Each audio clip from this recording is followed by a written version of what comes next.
Niverina namonjy sekoly ireo mpianatra nala fanadinana rehefa nisy fiantonana nandritra ny herinandro maromaro noho ny valanaretina koronavirus.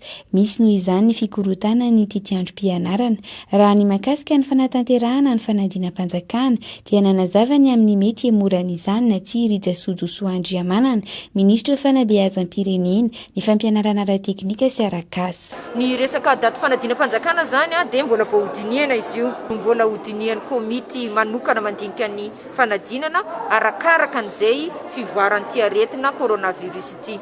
Noho ny tebitebin'ireo ray aman-dren'ny mpianatra tao aorian'ny fisian-trangana koronavirus nahavoan-kizy dia nanambara ny minisitra fa ny filoham-pirenena ihany no afaka mamerina na manakatona ny sekoly. Ny valimety eo koa dia nanao fanambarana miaraka ireo fiarahamonim-pirenena misehatra eo amin'ny fampianarana ny tokony hanemorana ny fidiran'ny mpianatra. Hatreto dia mbola mipetraka ny baiko nataon'ny filoham-pirenena farany hoe miverina mianatra ny mpianatra classe d'examen, zany hoe ny 7e, ny 3e ary ny terminal. Donc zany mbola tsy niemotra izy, mbola tsisy filazana mihitsy hoe ahato.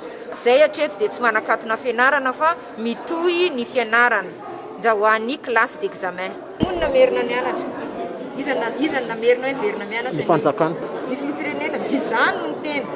Oui, fa maministra anao hoe misy possibilité hoe mba miatika ny ministra olona napetraka exécutif za fa tsy conseiller ny président. Manatanteraka ny baiko ny président. Président n'olom-boafidy mitondra ny firenena. Dia manome ordre ny président hoe sokafo ny sekoly. Dia ny classe d'examen miditra. Dia za natanteraka. Manome ordre manaraka ny président hoe zao ny atao. Dia za fanatanteraka. Fa tsy conseiller za. Ekene misy ka fa ny mesure ny amafisiny. Manasa tanana sy mesure anona barrière, geste barrière sy ny sisa. Zay nge tsy faritany aretina io.